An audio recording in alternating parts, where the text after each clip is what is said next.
Mr. President, absolute pleasure. Muchísimas gracias, es un placer para mí estar aquí. I wish your kids were here with us. I really wanted to meet them.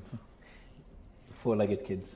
Son cinco, Conan, Murray, Milton, Robert y Junior, digamos, porque justamente, o sea, así lo llamo, digamos que son 5 mastines ingleses, enormes, gigantes y muy divertidos, pero dudo que puedan estar los 5 juntos.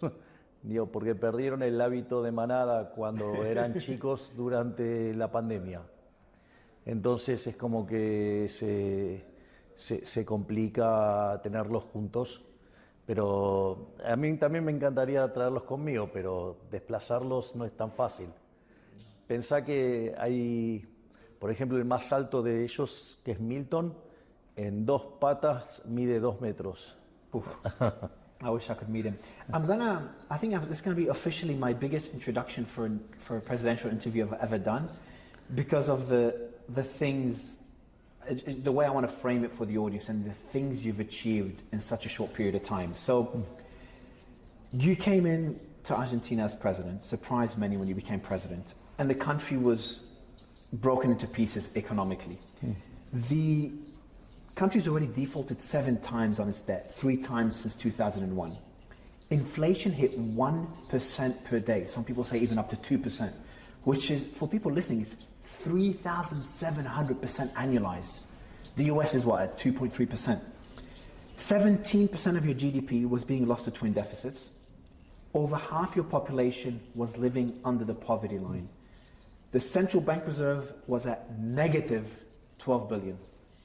It's a struggle to understand this.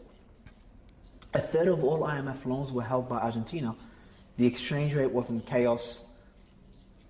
The country was essentially shut off from capital markets. And we're going to go deep into all this to understand what Argentina was like when you came in.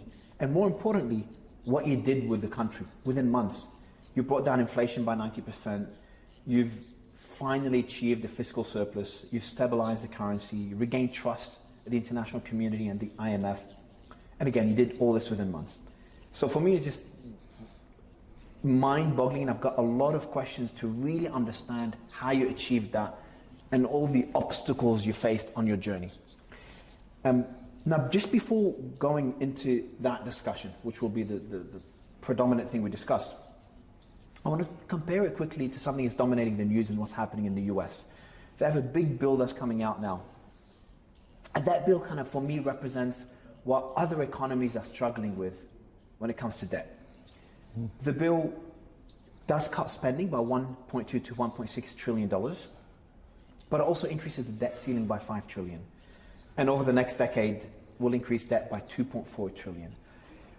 Considering what you've done in Argentina, what is your take on that bill, but more importantly, what it represents, which is the global fight against national debt? I would love to get your take on it, on what the world can learn from what you've achieved. A ver, hay una frase de uno de mis ministros, que es el ministro de Desregulación, y dice: el caso argentino demostró básicamente 3 cosas que nadie podía imaginar y que nadie creía que era posible. Básicamente, el primer tema es el tamaño del ajuste fiscal y el tiempo. El doctor Sturzenegger suele contar que muchos presidentes le preguntan: bueno, tenemos un desequilibrio fiscal, necesitaríamos replicar lo que está haciendo Milei en Argentina, y entonces le dice: bueno, ¿cuánto tenés que ajustar? Entonces le dice: bueno, 4% del déficit. Y le dice: bueno, ¿y cuánto estarías dispuesto a ajustar? 1 punto por año. Y Federico Sturzenegger le contesta: ¿y por qué no 5 en un mes? Es decir, nosotros hicimos un ajuste fiscal de 5 puntos del PBI en un mes. En estricto rigor, el ajuste fue de 7 puntos del PBI, pero como sabíamos que partíamos de una situación de poca confianza, de poca credibilidad, porque nadie creía que este tipo de cosas se podían hacer, veníamos con una situación donde Argentina había tenido déficit fiscal en los últimos 123 años previos. las únicas veces que había tenido equilibrio fiscal era porque no estaba pagando la deuda. Entonces, en ese contexto era muy difícil creer que se pudiera hacer algo de estas características y nosotros sabíamos que eso podía tener un impacto negativo en actividad y eso impactar en el empleo y en la cantidad de pobres, y por eso también tuvimos un programa muy agresivo en materia de contención social. Entonces, parte del ajuste, esos 7, 2 fueron compensados con mayor asistencia en el sector más vulnerable de la población. Entonces, lo que hemos demostrado es que se podía hacer el ajuste, digamos, muy, muy grande, o sea, 7 puntos del PBI, y se podía hacer en poco tiempo, en un mes. No solo eso, el ajuste no terminó ahí, porque sino que además teníamos un desequilibrio en el Banco Central que generaba un déficit cuasi fiscal de 10 puntos del PBI. Es decir, que el problema que teníamos en el Banco Central era el doble del que teníamos en el Tesoro. Además, teníamos pasivos remunerados en el Banco Central por el equivalente a 4 bases monetarias venciendo a un día. Esto significa que de un día para el otro la cantidad de dinero se podía quintuplicar en la Argentina, con lo cual esa tasa de inflación que corría al 1% diaria se podría haber acelerado a niveles que podrían haber llegado al 17.000 anual. De hecho, la inflación mayorista del mes de diciembre fue 54%, es decir, que en términos anualizados da 17.000. De hecho, hoy esa inflación viaja al 1%, es decir, que estamos hablando del 13 anual, o sea que del 17.000 anual la hemos pasado al 13 anual. Y dado cómo está evolucionando la inflación en Argentina, te diría que para mitad del año que viene la inflación va a ser historia.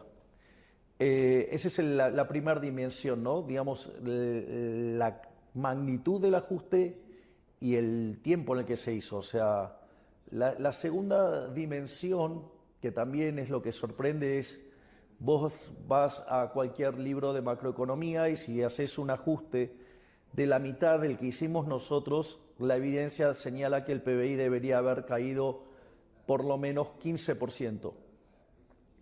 En rigor, cuando nosotros recibimos la economía, traía un arrastre estadístico de 2.8 de caída. Así es que el PBI medido a lo largo del promedio anual cayó 1.8, o sea, cayó menos que lo que traía de arrastre estadístico. Y eso es porque cuando tocó el piso allá por el mes de marzo, la economía empezó a recuperar, y cuando vos tomás el dato del PBI, en la frecuencia mensual, comparando diciembre contra diciembre, estábamos 6% arriba. Es decir, habíamos hecho un ajuste enorme, probablemente el ajuste más grande de la historia de la humanidad en un año, porque 15%, digamos, o sea, del PBI no es algo que sea muy convencional. Habíamos pasado la inflación de niveles del 17.000 anual al 1%, al 13 anual en mayoristas. Y lo más interesante es que cuando todos esperaban que eso fuera una catástrofe en materia de actividad y empleo, terminó básicamente con un PBI recuperándose al 6%. De hecho, esto continúa porque durante el primer trimestre del año la economía creció al 6% y durante el segundo trimestre lo está haciendo al 8%. Y la tercera dimensión que también resulta poco convencional es que todos esperaban que mi popularidad se destruyera rápidamente. Es más, dado que nosotros tenemos solamente el 15% de la Cámara de Diputados y 9% de la Cámara de Senadores, o sea, con una debilidad, digamos, en el plano legislativo muy marcada, creían que no íbamos a poder soportar un ajuste de estas características, y la realidad es que, hecho este ajuste, hoy mi popularidad está en los mismos niveles de cuando asumí.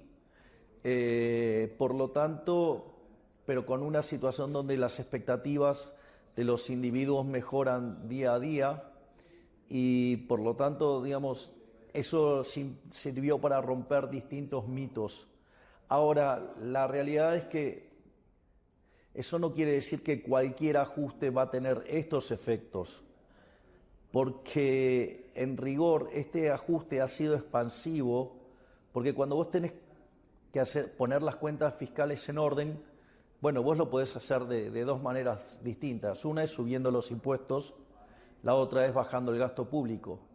Cuando vos lo haces aumentando los impuestos, en ese caso termina siendo recesivo. En el caso nuestro fue hecho bajando el gasto público, digamos, terminando con el déficit cuasi fiscal, eliminando partidas de donde se beneficiaba la política pero no los ciudadanos, y eso equivalió a devolverle a las personas 15% de sus ingresos que antes se lo robaba el Estado, y eso permitió una fuerte recuperación de los salarios reales, una fuerte recuperación de la actividad, una fuerte recuperación de las jubilaciones y pensiones, y eso permitió que la economía empezara a despegar, y nosotros creíamos que si teníamos suerte la economía podía empezar a despegar en octubre del 24 y lo empezó a hacer en abril.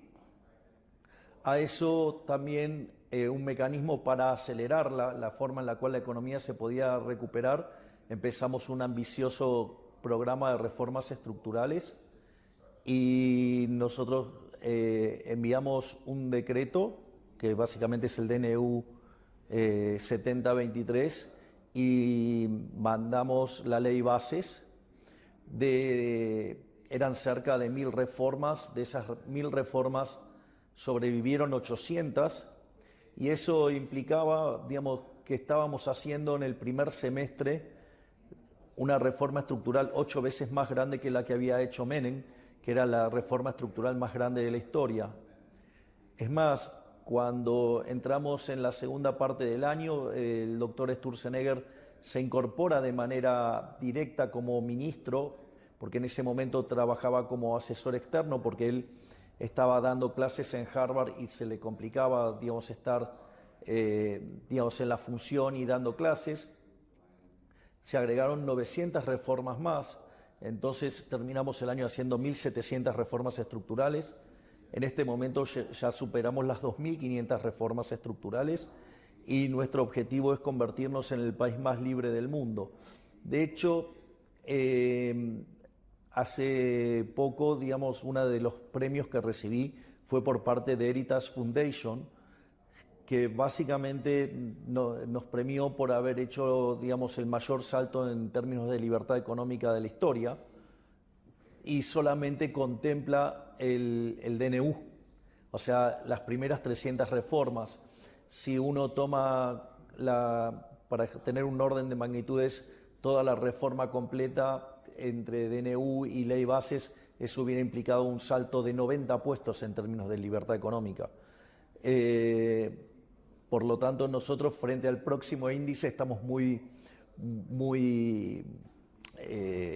optimistas, porque si solamente con la primera parte de la reforma, que fueron 300, hicimos semejante mejora, imagínate cuando estén computando más de 2500.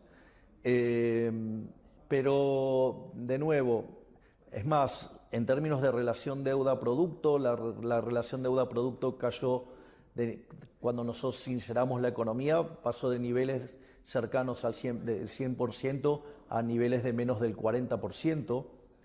Además, nosotros implementamos esta idea de lo que se llama el déficit cero. El déficit cero significa que vos no acumulás deuda, y al no acumular deuda, la relación deuda-producto es no creciente, y, digamos, y eso hace que seas solvente intertemporalmente, y el riesgo país de niveles de 3000 puntos básicos hoy está en torno a los 600 puntos básicos, y yo creo que en la medida que se vaya clarificando el ambiente político, Argentina va a converger a niveles de riesgo país menores de los 200 puntos básicos, y seguramente si sostenemos estas políticas por mucho tiempo no vamos a tardar en convertirnos en investment grade. Entonces, en ese sentido, nosotros somos optimistas, sabemos que hay que trabajar, y esto es una cuestión de todos los días tener el foco. O sea, la clave acá es siempre tener bien el foco. Hay una frase maravillosa que dice: el que no sabe lo que busca no entiende lo que encuentra. Bueno, nosotros tenemos bien claro lo que buscamos, el objetivo siempre está claro, y si a veces pareciera que estamos desviándonos es porque tenemos alguna dificultad. O sea, digamos, sería maravilloso que que la vida fuera un movimiento rectilíneo uniforme, pero digo, puede ser que en el medio encuentres obstáculos, algunos los podés saltar, algunos los podés destruir, pero hay otros que no te va a quedar otra que esquivarlos. Y cuando pasa eso, vienen las críticas y dicen: no, se están desviando el camino. No, estamos buscando la forma de seguir manteniendo el objetivo. Entonces, básicamente es eso, pero digamos, y eso es lo que tengo para contar, que se puede hacer un ajuste fiscal fuerte y que eso se traduce en aumento del PBI. De hecho, nosotros cuando asumimos la pobreza, cuando la sinceramos, era del 57% y hoy está en el 35%, es decir, bajamos la pobreza en 22 puntos. Eso significó en Argentina sacar a más de 10 millones de personas de la pobreza. O sea, y todo en un año. Es decir, el testimonio más grande de todo esto es que las ideas de la libertad funcionan y que solamente hay que tener el coraje de llevarlas adelante. Pero también implica saber que cuando vos implementás las ideas de la libertad va a haber un perdedor, y el perdedor es el Estado. El perdedor son todos los parásitos que viven del Estado. Nosotros en Argentina a esos parásitos los llamamos la casta, que básicamente son los políticos ladrones, los empresarios prebendarios, los sindicatos que obran en contra de los trabajadores, los periodistas corruptos y básicamente un conjunto de profesionales que trabajan para ese establishment para justificar las aberraciones que hacen. Pero me parece que el mensaje es que las ideas de la libertad funcionan, las pusimos en funcionamiento y dieron resultado. Es decir, la Escuela Austríaca de Economía, que era mirada con cierto recelo como algo muy fuera de la mainstream, terminó demostrando que efectivamente tiene razón y que el problema es la economía neoclásica. De hecho, mi más reciente libro, Capitalismo, Socialismo y la trampa neoclásica, justamente señala la trampa que implica todo el mainstream neoclásico y cómo toda la idea de fallos de mercado lo único que hace es habilitar la intervención del Estado y en el fondo el remedio termina siendo peor que la enfermedad. Si es que hubiera habido enfermedad, porque desde mi punto de vista, esto yo recuerdo muy bien una conferencia que hice en un momento en la cual, previo a mi participación, expone un economista de la Escuela de Chicago y dice: bueno, en realidad el Estado existe porque cobra impuestos, porque tiene un accionar que es para corregir los fallos de mercado. Y cuando yo arranco mi presentación digo: los fallos de mercado no existen. Por lo tanto, no hay motivo para que exista el Estado, digamos, en base a la existencia de fallos de mercado, porque estos no existen. Es más, radicalizo mi posición y digo: mire, si usted cree que hay un fallo de mercado, fíjese si no hay una interferencia estatal.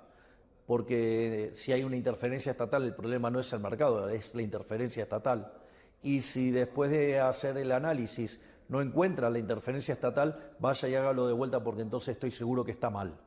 Entonces, digamos, cuando uno entiende que el mercado es un proceso de cooperación social donde se realizan intercambios voluntarios de derechos de propiedad, o sea, no hay lugar para el fallo de mercado. Eso no quiere decir que no me equivoque, pero no hay lugar para el fallo de mercado, salvo que haya violencia, y el único agente que ejerce la violencia es el Estado. Y si lo estuviera ejerciendo un privado contra un privado, digamos, estaría violando la ley. Por lo tanto, es más, en la lógica liberal estaría violando el principio de no agresión y seguramente estaría lesionando ya sea la libertad, la propiedad o la vida. Digo que son, en estos últimos tres, los derechos sobre los cuales pivoteamos nuestra visión. There's a lot I want to talk about. especially when it comes to La Casta and all the difficulties you face there. There's one tweet that Elon reposted yesterday, and I want to read it out because it goes to a point that you've made when it comes to, I think a lot of politicians in the West are worried about losing voters. The system, the democratic system, is based on getting votes to be re-elected. And a lot of voters focus on short-term results. And sometimes that comes at the cost of long-term benefit to the economy. Now, you might have kind of changed that perception because there's a tweet here, and I'm going to read it out and get your thoughts on it. The tweet says, Milei reduced government spending 30% and achieved a surplus in only 1 month. His popularity did not fall, it rose. Don't tell me fiscal discipline isn't popular with general public. It's just unpopular to the powerful special interests that control, in this case DC, but that control any government, including Argentina. Can you tell me more? Would your model work for other democracies when it comes to alienating voters, or could it also be replicated? And also I want to get your thoughts, on the challenges when it comes to voters, plus La Casta, the establishment that's going to be trying to stop you. A ver, el ajuste fiscal es popular en tanto y en cuanto no caiga sobre el sector privado. Es decir, el ajuste fiscal en nuestro caso es popular por dos cosas. Una es porque no cayó sobre el sector privado, sino que cayó sobre los políticos, sobre los empresarios corruptos, sobre los medios de comunicación corruptos, sobre los sindicatos, pero no cayó sobre el sector privado que se dedica a la creación de riqueza. Y eso es lo que lo ha hecho que sea expansivo, porque implicó devolverle recursos al sector privado. Obviamente que la popularidad, digamos, se manifiesta en los términos de imagen positiva que tengo y de los resultados electorales que estamos consiguiendo en distintos lugares del país, donde yo recuerdo los magros números que habíamos tenido en las elecciones previas a las elecciones generales, porque justamente lo que hacen es desdoblar en las provincias desdoblan las elecciones, y habíamos obtenido resultados muy magros, nunca habíamos llegado a niveles del 10%, y ahora estamos ganando y consiguiendo niveles mayores del 30%. Por lo tanto, cuando nosotros vayamos a esta elección en octubre, nosotros estimamos que vamos a tener números muy fuertes y en realidad eso quiere decir que uno puede hacer las cosas bien, consistente con el largo plazo y puede tener buenos resultados en términos de imagen y de elecciones. Es decir, que no existe como una suerte de dilema, es un falso trade-off, de que si yo hago las cosas bien me va a costar en términos de votos.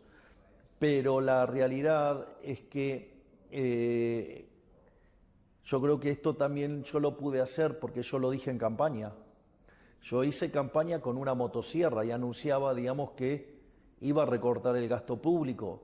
También dije que no había plata. También señalé que mi intención era cerrar el Banco Central.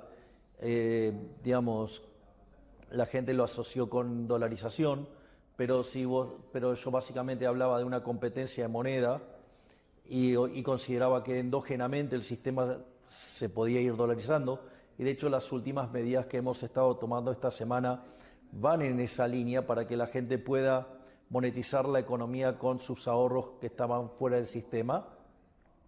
Y de hecho, para que tengas una idea, fuera del sistema, los argentinos tienen el equivalente a 10 bases monetarias.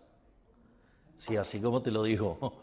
Entonces, en ese contexto, nosotros fuimos muy claros siempre en nuestra política fiscal, en nuestra política monetaria, en nuestra política de reformas estructurales e institucionales para ampliar la libertad.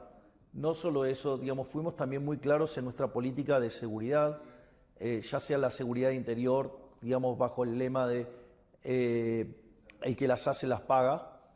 También fuimos muy claros en que un país no puede ser potencia si es débil militarmente, e hicimos el programa de militarización más grande de la historia argentina, y hoy Argentina está entre las 20 potencias mundiales militares. Y además hemos definido una clara política internacional en términos no solo en lo comercial de apertura o en términos de paz, sino que también hemos definido muy claramente quiénes son nuestros aliados en el mundo, y nuestros aliados en el mundo son Estados Unidos e Israel.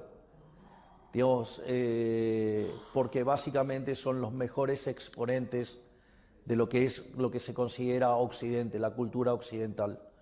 Entonces, en ese sentido, nada de lo que estamos haciendo nosotros sorprende, porque nosotros ya lo habíamos dicho en campaña. Lo que sí, nosotros teníamos una serie de ideas muy abruptas, muy profundas, y la duda estaba en que no las podíamos hacer y que decían que era imposible. Bueno, este gobierno se dedica a demostrar que es posible hacer lo que todos los demás dicen que es imposible. Es decir, con lo cual requiere no solo saber qué es lo que hay que hacer, hay que saber cómo hacerlo, pero sobre todas las cosas hay que tener el coraje para implementarlo, porque no puede faltar ninguno de esos elementos. Es decir, si vos no sabes lo que querés, estás perdido. Si vos sabes lo que querés, pero no sabes cómo, estás perdido. Y si vos sabes qué querés y cómo hacerlo, pero no tenés el coraje, también estás perdido. Entonces necesitas esos tres componentes. Y afortunadamente yo estoy rodeado de profesionales maravillosos que han hecho que todo este conjunto ambicioso de reformas se puedan hacer de manera rápida y correcta. Y por eso es que, digamos, mi agradecimiento permanente hacia todos mis ministros. But you said it takes courage. You've had drones in the presidential palace. You've had your vet called over 150 times to try to get dirt on you by journalists.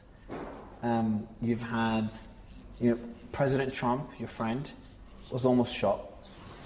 I feel like whenever someone breaks a system, there's all these different players that benefit from the system that try to stand in the way. Can you tell me more about the hurdles you face and you still face today? You had, 900 protests at one stage per year, and they were protesting every day, and you had to shut down these protests to be able to open the roads. And I'm not saying normal protests, they blocked the roads as a way to blackmail you. I feel like there's just too many hurdles for world leaders. Again, the President of the United States was almost shot in the head. There's too many hurdles when you bring such change and such drastic change. Can you tell me more about the hurdles you faced? And more importantly, the hurdles you continue to face. How serious did it get for you? A ver, obstáculos ha habido todo el tiempo. Digo, desde obstáculos políticos. De hecho, la oposición ha intentado hacerme 7 juicios políticos para destituirme y no lo ha logrado. Nosotros también tuvimos que enfrentar la resistencia de los piqueteros, que eran esos manifestantes violentos que bloqueaban las rutas. Básicamente había un problema con la política social. Cuando nosotros en Argentina se daba la asistencia social, a los beneficiarios se les pedía una contraprestación. Pero esa contraprestación, digamos, tenía que ser firmada, avalada por los piqueteros, por estos dirigentes sociales que nosotros llamamos los gerentes de la pobreza. Y cuando iban a firmarle esa verificación, les quitaban la mitad de sus ingresos. Entonces, por ejemplo, una de las cosas que nosotros hicimos, más bien asumimos, fue cortar la contraprestación. Recuerdo que nuestra ministra de Capital Humano, la doctora Sandra Petovelo, fue muy criticada por esto, y sin embargo era la llave para quitarle el dinero a las organizaciones sociales. A partir de eso nos hicieron una amenaza de que nos iban a hacer una marcha. Ellos básicamente decían que iban a ir 50.000 personas porque estaban esperando 100.000. Entonces, en ese contexto se sumó también otra ministra brillante que tengo, que es la doctora Bullrich, y me presentó un protocolo antipiquetes, antidisturbios, y en conjunción con quien en ese momento era el ministro de Transporte, el doctor Guillermo Ferraro, que en paz descanse, básicamente implementaron el protocolo antipiquete y pudimos controlar la primera marcha. Pensá que en Argentina había entre 8.000 y 9.000 manifestaciones por año y hoy hemos terminado con todas esas manifestaciones, no se cortan más las calles y cada vez, al haberle quitado los recursos a los gerentes de la pobreza, por ejemplo, el último miércoles intentaron hacer una marcha y donde iban los jubilados, iban los que se quejaban por las discapacidades, se quejaban los que del hospital de niños, se iban quejando un montón de grupos y entre todos sumaron 2.000 personas. Es decir que también, digamos, ha sido un trabajo enorme. Y obviamente que también, ¿no?, el trabajo enorme por parte del equipo económico, ¿no?, digamos, liderado por Luis Caputo, que de hecho fue elegido el mejor ministro de Economía del mundo el año pasado, con un trabajo fenomenal del presidente del Banco Central, Santiago Bausili, y con un rol muy destacado por parte del secretario de Finanzas, de Financiamiento. Digamos, pudieron desmontar todo, Pablo Kirchner, pudieron desmontar toda la bomba que estaba plantada dentro del Banco Central. Entonces, digamos, yo tengo solo palabras de admiración y agradecimiento a cada uno de mis ministros que han logrado desactivar todo esto y además, no solo que hemos logrado bajar la inflación, que la economía esté creciendo, que la pobreza haya caído en más de 22 puntos, sino que además hemos puesto en control las calles y, digamos, hoy se puede transitar por el país libremente sin que ningún violento corte la calle. Entonces, es más, de hecho, nos criticaron por eliminar el Ministerio de la Mujer y nosotros cuando llegamos había el equivalente a 24 ministerios y los llevamos a 9 y hoy ya son 8. Y lo interesante es que dentro de las cosas que eliminamos fue el Ministerio de la Mujer. Entonces decían no, que ahora, digamos, iban a explotar la cantidad de femicidios y los femicidios cayeron 14% durante nuestra gestión y tenemos los índices de criminalidad más bajos de la historia. Es decir, que en el fondo era una cuestión de decisión, de coraje y de hacer cumplir la ley y que en el fondo era el que las hace las paga. Y esto está funcionando. Eso es lo que yo puedo contar de la experiencia de Argentina. Algunas cosas pueden ser exportadas a otros países, pero cada país tiene su propia idiosincrasia y hasta te diría es como bastante poco feliz, digamos, hacer recomendaciones sobre otro país. O sea, a mí no se me ocurriría estar recomendándole a otro país qué hacer. O sea, yo lo que puedo hacer es contar cómo fue la experiencia en un país muy conflictivo como Argentina. Just going back to what you've achieved is probably the biggest economic transformation of any country in our generation. I'm still wondering, how worried are you? I've interviewed world leaders that are currently in jail, and many have faced assassination attempts. How concerned are you? Has there been any attempts on your life that are not public? Are you worried that the opposition or the entrenched parties escalate their fight against you? Or that ship has sailed and the changes have already been integrated into the economy and the resistance has eased up? Es que no me importa. Digamos, yo voy a hacer lo que tengo que hacer. O sea, yo estoy haciendo...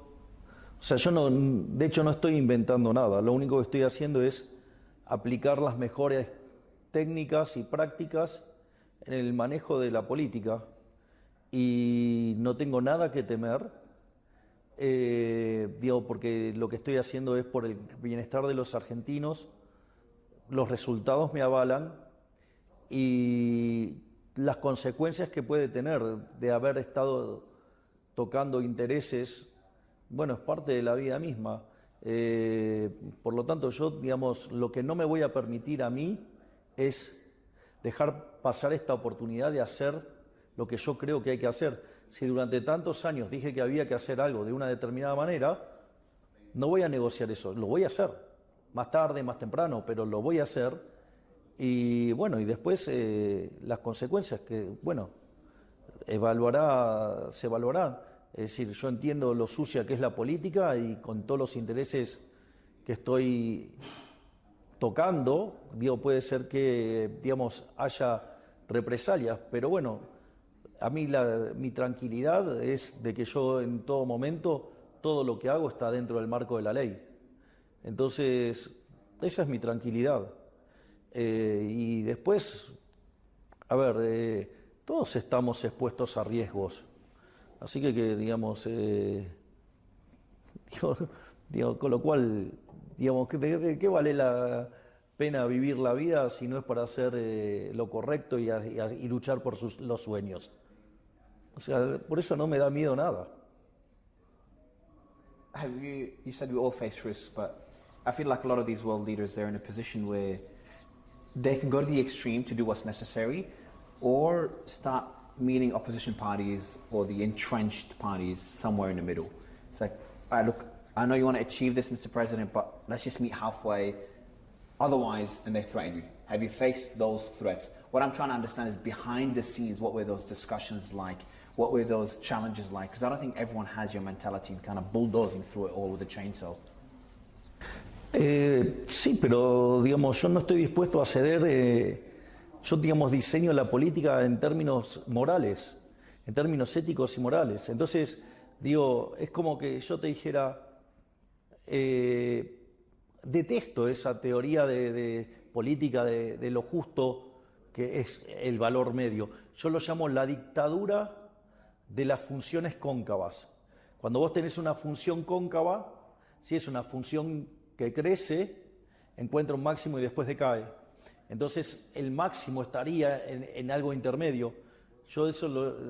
Para mí eso me parece una estupidez, es falso. Toda la política trabaja sobre esa idea, es falso. Y lo voy a poner con un ejemplo. Yo te digo, ¿vos estás a favor de respetar la vida? Obviously. Ok. ¿Estás en contra de asesinar gente? Yes. Ok, entonces estamos de acuerdo que respetar la vida está bien, digamos, y que atacar la vida, matar gente está mal, o sea, y son dos posiciones extremas. Los imbéciles del punto medio dirían que hay algo que es óptimo, que es la tortura. ¿Estás a favor de la tortura? No, es decir, cuando vos diseñás la política en términos éticos y morales, no hay lugar para el error. Y eso es lo que nosotros hacemos, diseñamos las políticas en términos de la ética y la moral del capitalismo, que no es ni más ni menos que la ética y moral de los valores judeocristianos, que es sobre lo que se construye la base de Occidente. Por lo tanto, no hay lugar a error. Entonces, cuando viene el debate, nosotros llevamos al debate a esa discusión. Entonces es muy difícil ponerte del lado de los torturadores o de los asesinos. Por eso, digamos, con 15% de la Cámara de Diputados, con 9% de la Cámara de Senadores, hemos hecho una reforma estructural 25 veces más grande que la que hizo el gobierno más reformista de la historia. Por eso somos el gobierno más reformista de la historia y por eso somos el mejor gobierno de la historia argentina, aun cuando llevemos un año y medio. How do you balance those values, though, when it comes to Argentina's best interest versus your own values? And in this example, I'm going to use China. So China functions in a way that contradicts the way that you like to function. But as you said, it's a separate country, it's their business. But now, as the president, you have to balance those relationships relative to your values. And initially, you've called China I haven't got the exact quotes, but you were pretty critical towards China, and then that your approach has shifted since. How do you balance that, and how do you make those decisions? A ver, yo tomo esto como un trabajo. Y como mi trabajo yo tengo que maximizar el bienestar de los argentinos. Y la realidad es que China ha demostrado ser un excelente socio comercial. Y por lo tanto, o sea, en defensa de los intereses de los argentinos, yo he profundizado mi relación comercial con China. Y de hecho, digamos, previo a que se nos aprobara el acuerdo con el Fondo Monetario Internacional, China renovó el swap. Por lo tanto, yo digamos, esto para mí es un trabajo y yo tengo que resolver el trabajo. Esto no es una cuestión, digamos, de mis preferencias o demás. Acá lo que cuenta es básicamente lo que es mejor para el país. Y la verdad es que los chinos han demostrado ser unos excelentes socios. I know you don't want to give advice to any specific countries, but if you look to the world, at the world as a whole, how worried are you about the global debt? And do you think that world leaders are in a position to do what it takes? Because, you know, what you've done is kind of one of a kind, and we haven't seen any other countries replicate it to that extent. And another part of this question, do you think the world needs to be shaken up? A lot of these economies need to be shaken up the same way you've shook up Argentinian economy. De vuelta, cada país tiene su propia lógica y elige, digamos, básicamente, por ejemplo, mi posición respecto a la deuda es una posición respecto al déficit fiscal. Es decir, porque en el fondo la deuda se genera por déficit fiscal. Y solamente 5 países en el mundo tenemos equilibrio en la línea financiera. Ahora, yo lo que puedo decir es por qué, digamos, estoy en contra del déficit fiscal. Entonces, cuando usted tiene un déficit fiscal hay que financiarlo.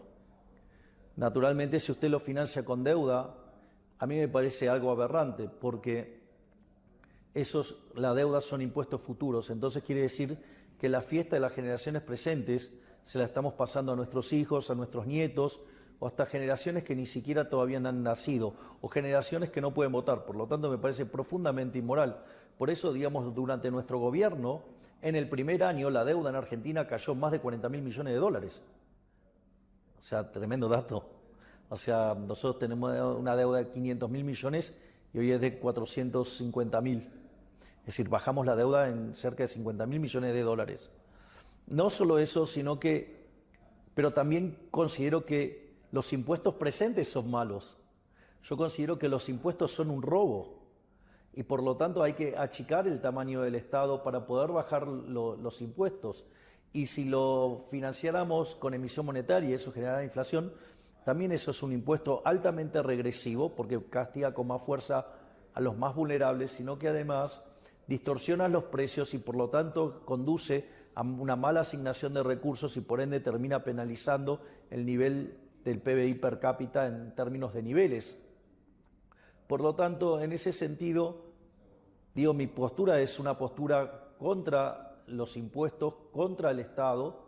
O sea, para mí el Estado es una organización criminal violenta que vive de una fuente coactiva de ingreso, que son los impuestos. Por lo tanto, o sea, pero esa es mi opinión y esa es mi percepción. Digo, o sea, filosóficamente soy un anarcocapitalista, o sea, y veo al Estado como el enemigo, pero entiendo, digamos, que el mundo tiene sus restricciones. Entonces, una de las cosas que aprendí es que las restricciones que uno tiene al momento de gobernar son mucho más grandes que las que creía aún estando dentro del sistema y son infinitamente más grandes a las que uno veía cuando estaba fuera del sistema. Por lo tanto, yo puedo opinar del caso de Argentina, pero no estoy en condiciones de opinar sobre otros casos porque hay un conjunto de restricciones que yo no las conozco. Es decir, yo sí conozco las restricciones que estoy viviendo y veo las restricciones que ven otras personas y las que están fuera de todo, digamos, de esto, y cómo hacen críticas que no tienen sentido porque ignoran esas restricciones. Entonces, me parece que hay que ser muy prudente en las consideraciones sobre otros países, porque, digo, yo sí sé las restricciones que enfrento, entonces yo lo que puedo contar es la experiencia argentina, pero de ahí a decir que tal país o tal otro tiene que hacer una determinada política, me parecería una falta de respeto para con otros dirigentes del mundo. I respect it. I respect that answer. Another thing that I've seen that happen with you that is mind-boggling is how you've. I've seen that happen a lot. with other leaders, you've just been labeled far right or authoritarian or even dangerous. The authoritarian one was probably the funniest for me. Can you tell me more about how the media has portrayed you? What were the various attacks you've had on your image, especially the kind of the labels of far right and authoritarian? How could they match those with your actual philosophies, which includes cutting down the government and fighting for liberty? A ver, la verdad es que la visión de los medios sobre mi persona está absolutamente distorsionada. Básicamente los medios están profundamente furiosos conmigo porque corté la publicidad oficial. Es decir, tomé una política que es la mayor política en favor de la libertad, que es quitar el subsidio estatal a los medios.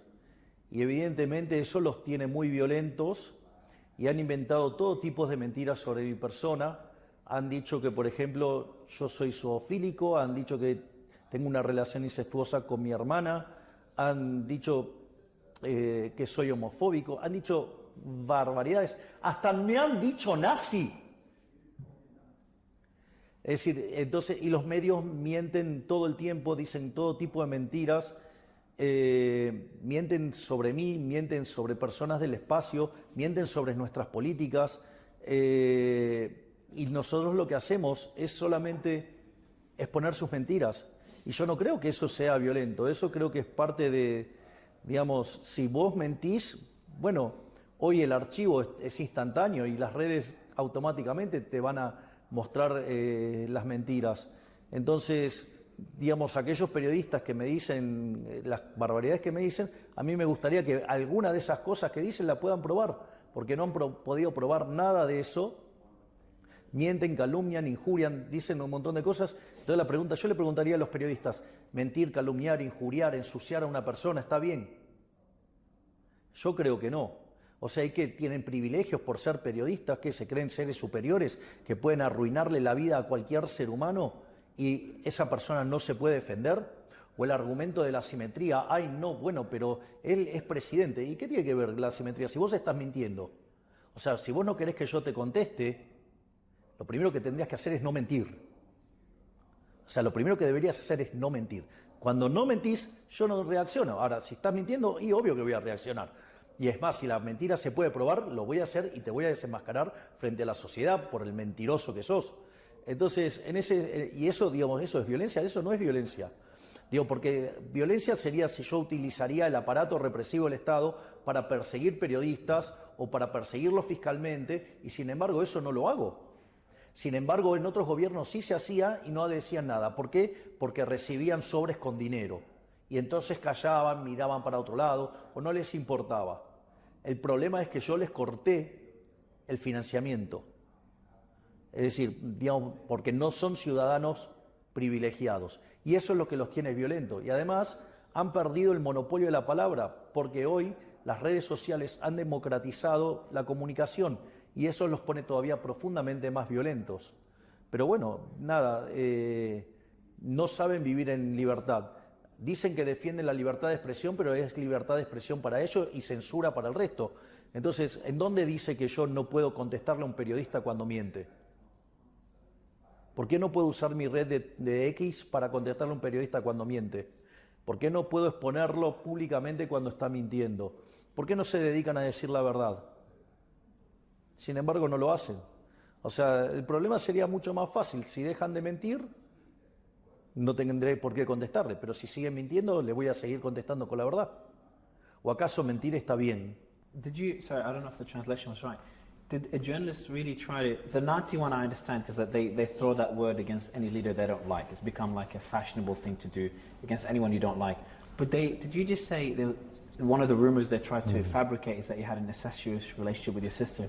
Did they really go that far? Absolutamente.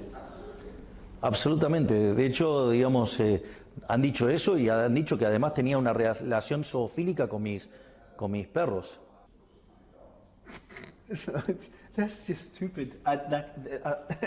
Like, I understand the Nazi symbols become like a strategy, but like people are not going to believe this shit. Like they're going to. Pero Dios, pero de vuelta, por eso lo digo, han llegado a decir que soy nazi.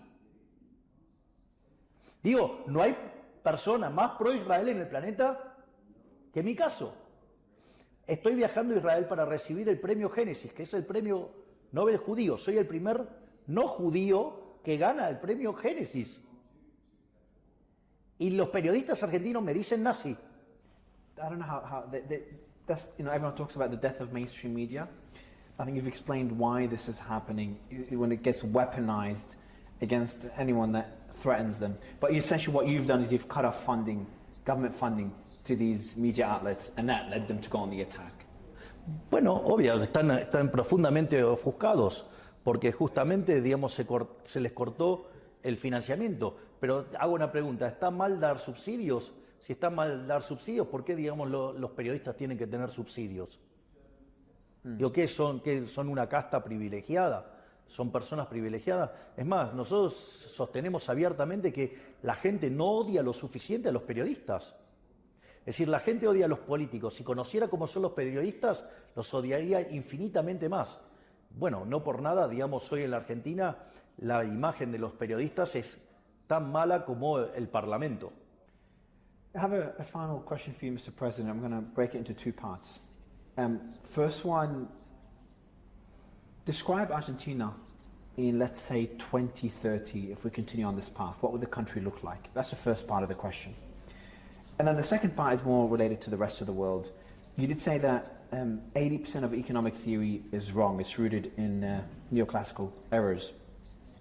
But do you think what you've done in Argentina will change the way other world leaders or the world as a whole will look at accepted economic theory that people like myself learned in university?